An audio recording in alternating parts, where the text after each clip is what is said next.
সম্মানিত দর্শক শ্রোতা, পরম সৃষ্টিকর্তা যিনি অসীম দয়ালু, শুরু করছি তার নামে। আজকে যে বিষয় নিয়ে আলোচনা করছি সেটা হচ্ছে বিএনপি ও ডক্টর ইউনূস মুখোমুখি হতে যাচ্ছে।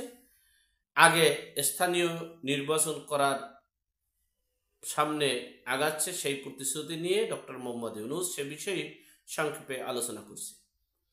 দেখেন, এই যে নির্বাচনের রোডম্যাপ, এটা দিচ্ছি, দিব, হচ্ছে, হবে, অর্থাৎ সেই নির্বাচনটা দেওয়া হবে।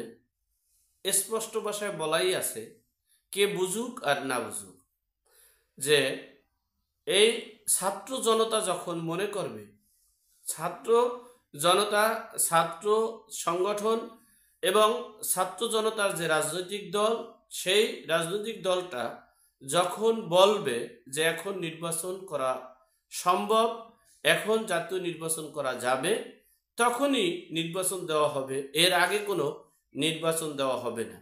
কারণ হচ্ছে, নির্বাচনের রোডম্যাপ করলো এই ছাত্ররা, তারা আন্দোলন সংগ্রামে মাঠে থাকবে, আর সেই আন্দোলন সংগ্রামের মধ্য দিয়েই নির্বাচনের ডেট আবার পিছিয়ে যাবে।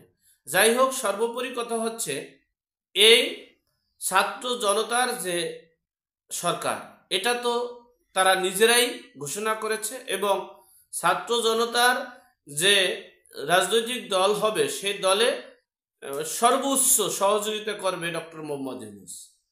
এখন বিষয়টা হচ্ছে এই স্থানীয় নির্বাচন। স্থানীয় নির্বাচন আগে দেওয়া উচিত কেন?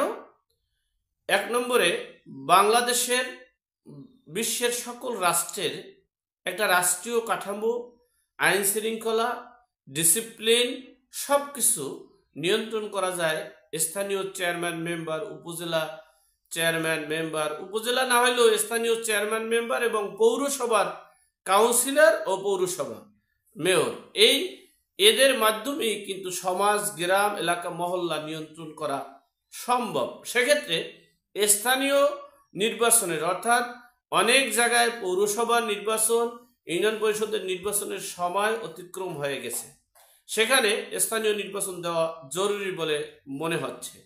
যাই হোক, স্থানীয় নির্বাচন দেওয়া উচিত।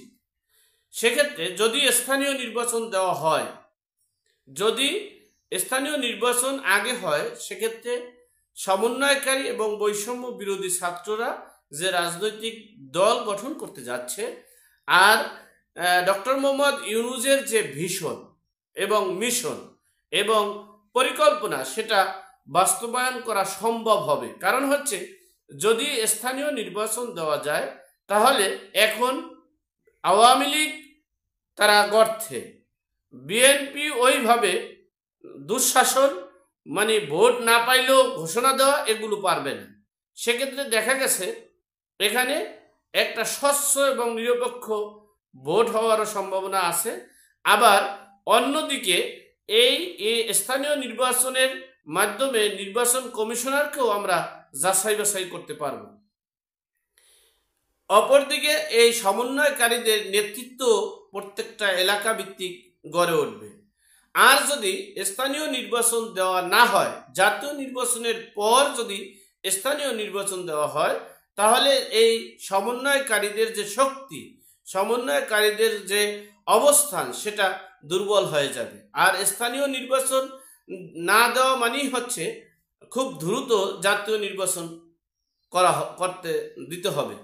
আর যদি স্থানীয় নির্বাচন দেওয়া হয়, তাহলে 29 সাল পর্যন্ত পৌঁছানো সম্ভব হবে। কারণ হচ্ছে, যেখানে মেয়াদ শেষ হবে, সেখানে স্থানীয় নির্বাচন শুরু হবে।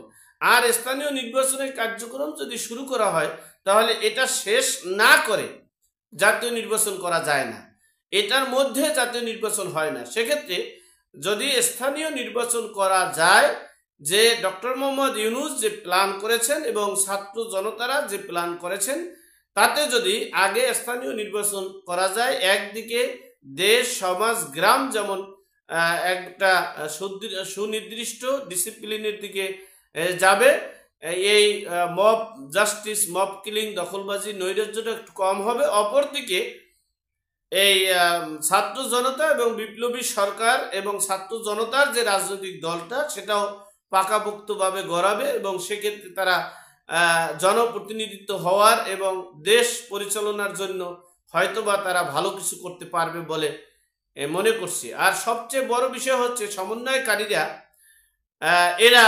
এদের দাবি একটাই যে কে নির্বাচন চাইলো আর কে চাইলো না এটা দেখার বিষয় না, কে সংস্কার চাইলো কে চাইলো না এটা দেখার বিষয় নয়, কে মানে প্রধানমন্ত্রী হবে আর কে হবে সেটা দেখার বিষয় না। বিষয় হচ্ছে এ দেশের একটা নির্দিষ্ট সকল অপরাধী, আমরা এই যে ডেভিল হান্ট এটার জন্য যেমন বিতর্ক আছে, তেমনি সেই বিতর্কের ঊর্ধ্বে থেকে সকল অপরাধী গত 5 বছরে বা গত 6 মাসে যারা অপরাধ করেছে সকল অপরাধীকে দলমত নির্বিশেষে সকল অপরাধীকে যদি আইনের আওতায় আনা যায় তাহলে এই সরকারের মিশন এবং ভিশন বাস্তবায়ন করা সম্ভব হবে। আর যদি এই ডেভিলদেরকে আশেপাশে রেখে এরপরে যদি আপনি আওয়ামী লীগের দমন পীড়ন নিধন করতে যান তাহলে মনে রাখবেন 1971 সালের 25শে মার্চ যে সার্চ লাইট